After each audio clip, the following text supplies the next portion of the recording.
युवा के डायरेक्टर जसबीर भाटी भी फिल्म प्रमोशन के लिए अपनी टीम के साथ इंदौर आए। इस दौरान डी लाइव न्यूज के स्टूडियो में हुई खास चर्चा में जसबीर भाटी ने बताया कि युवा कम बजट की एक ऐसी फिल्म है जो सोशल मैसेज देती है कि किस तरह से अपराधी न सिर्फ खुद को वरन पूरे परिवार को भी संकट में डाल देता है। तो जैसा कि अभी सारे युवा मूवी के युवा कलाकारों से हमने आपको मिलाया, लेकिन मूवी से जुड़े जो सबसे ज़्यादा दिल से युवा व्यक्ति है वो इस वक्त मेरे साथ है, director Jasbir Bhati sir, welcome. और जैसा कि हमें मोहित ने थोड़ी देर पहले बताया था कि सबसे ज़्यादा जो मूवी में बदमाशियाँ और शैतानियाँ शोकेस की गई हैं वो आपके अपने स्कूल टाइम की हैं, और वो उन्हें ऐसी लगती है कि वो बहुत ज़्यादा क्रिएटिव है कि उन्होंने कभी सोची भी नहीं थी कि ऐसी मस्तियाँ भी हम कर सकते हैं। नहीं, मोहित कुछ ज़्यादा बोल गया। सारथी थे, मोहित और मेरी शरारतें बहुत मैच करती हैं। इन्होंने शायद 2003 या 4 में लोगों को भांग खिलाई थी, हमने 92 में खिला दी थी, और जो हमारे बड़े हैं वो 70s में भी खिलाते थे। बच्चे एक जैसे ही होते हैं ऑलमोस्ट। अभी 2000 के बाद थोड़ा सा चेंज हो गया, मोबाइल आ गया है, जिन चीज़ों का हमें क्रेज़ हुआ करता था बच्चों के वो हाथ में होती हैं। हम फिल्में स्कूल बंक कर करके देखते थे, आजकल तो मोबाइल पर आप डाउनलोड कर लो, घर में लैपटॉप ऑलमोस्ट सबके होता है, तो थोड़ा सा इंटरेस्ट चेंज हो गया। पूरे शहर में एक आध डिस्को हुआ करता था, तो उसमें भी जाने वालों की मतलब तादाद बहुत कम हुआ करती थी। अभी बच्चों का क्रेज़ उस तरफ थोड़ा ज़्यादा है।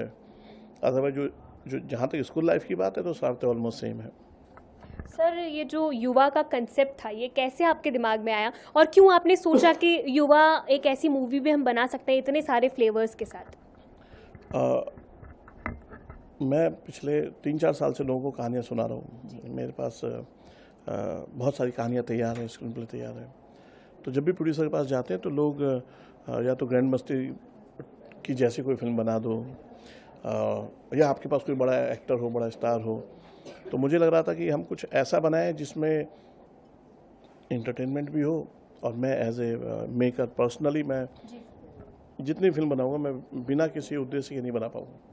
मुझे ये मेरा मानना है कि for me cinema is mirror of society, समाज का एक आईना है। बहुत अच्छा कनेक्ट करने का जरिया है लोगों से। देखिए, हम अगर अपने पुरातत्व में चले जाएं, पुराने वक्त की बात करें, तो राजा महाराजाओं के यहाँ नाटक हुआ करते थे। वो जितने नाटक थे वो जो गांव देहात में हो रहा होता था वो राजाओं के सामने आके वो नाटक पेश करते थे। तो राजा को शायद उसके थ्रू पता चलता था कि मेरे यहाँ इतनी भूखमरी है या मेरे यहाँ इतना अच्छा हो रहा है, तो उस हिसाब से वो स्टेप्स लेता था। तो मुझे ऐसा लगता है जो समाज में हो रहा है, जो लोगों तक नहीं पहुंचता, वो हम जैसे लोगों को एंटरटेनिंग वे में पहुंचा देना चाहिए कि हमारी थोड़ी सी आंखें खुल जाएं, हम थोड़े से सावधान हो जाएं। तो बस यही वजह थी कि मैंने इस तरह का सब्जेक्ट चुना।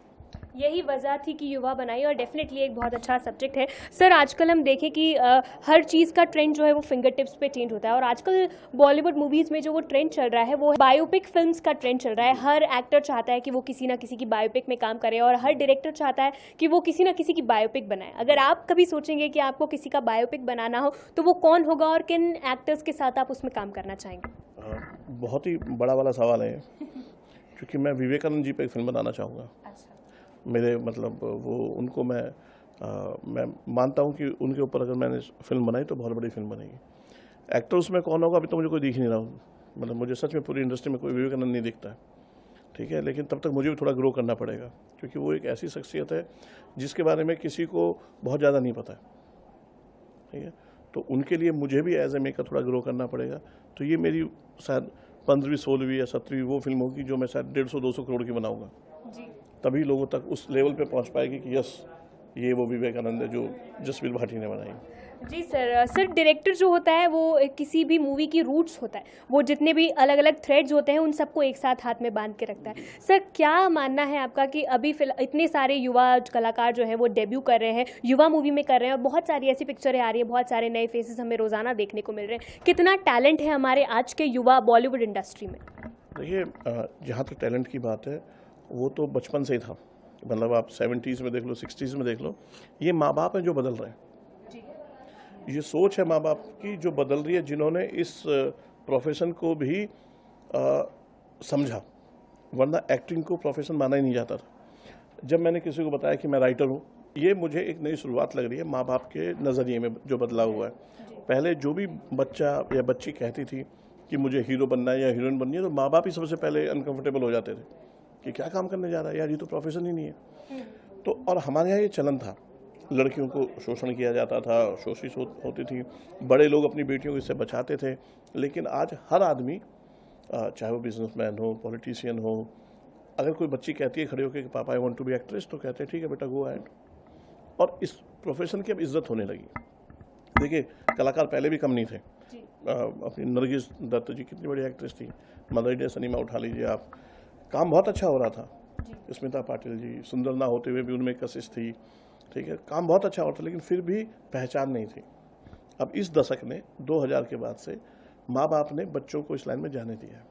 तो जो असली टैलेंट था, अब माँ बाप की सपोर्ट से कूद कूद के बाहर आ रहा है। कहीं ना कहीं सोसाइटी ओपन हो गई है और सभी इस ये जो जॉनर है इसकी रिस्पेक्ट करने लगे हैं और इसकी तरफ आगे आने लगे हैं। एक लास्ट मैसेज आप युवा के लिए क्या देना चाहेंगे? सभी हमारे डी लाइव के दर्शकों से क्या कहना चाहेंगे युवा के लिए?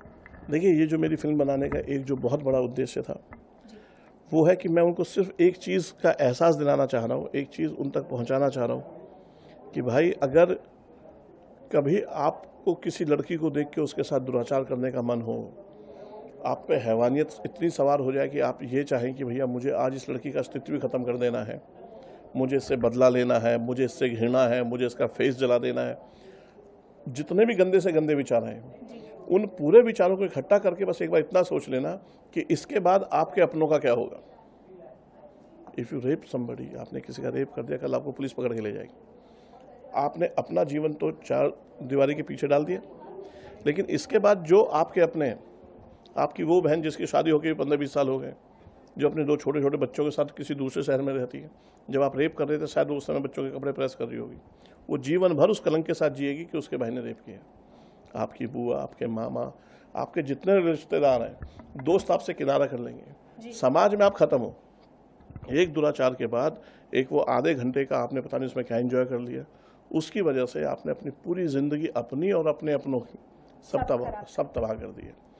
तो कुछ भी ऐसा सोचने से पहले बस मैं जो ये कहना चाह रहा हूँ, अगर ये आपने इस पर ध्यान दे दिया तो भाई मेरे, आपकी 90% प्रॉब्लम सॉल्व हो जाएगी। वो लड़की जिससे आपको नफरत है, जिससे आपको घृणा है, जिसको आप मारना चाह रहे हो, आपके लिए वो सस्टेन ही नहीं करेगी, क्योंकि कोई भी नफरत आपके माँ बाप की इज्जत से बड़ी नहीं हो सकती, कोई भी इच्छा आपके अपनों की खुशी से बड़ी नहीं हो सकती, ऐसा मेरा मानना है।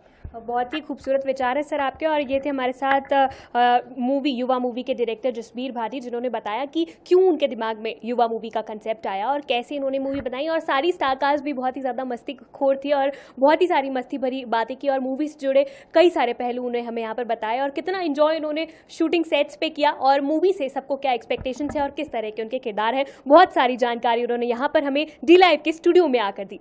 मैं हूं साक्षी शर्मा, कैमरा पर्सन गजेंद्र सिंह के साथ डी लाइव न्यूज इंदौर।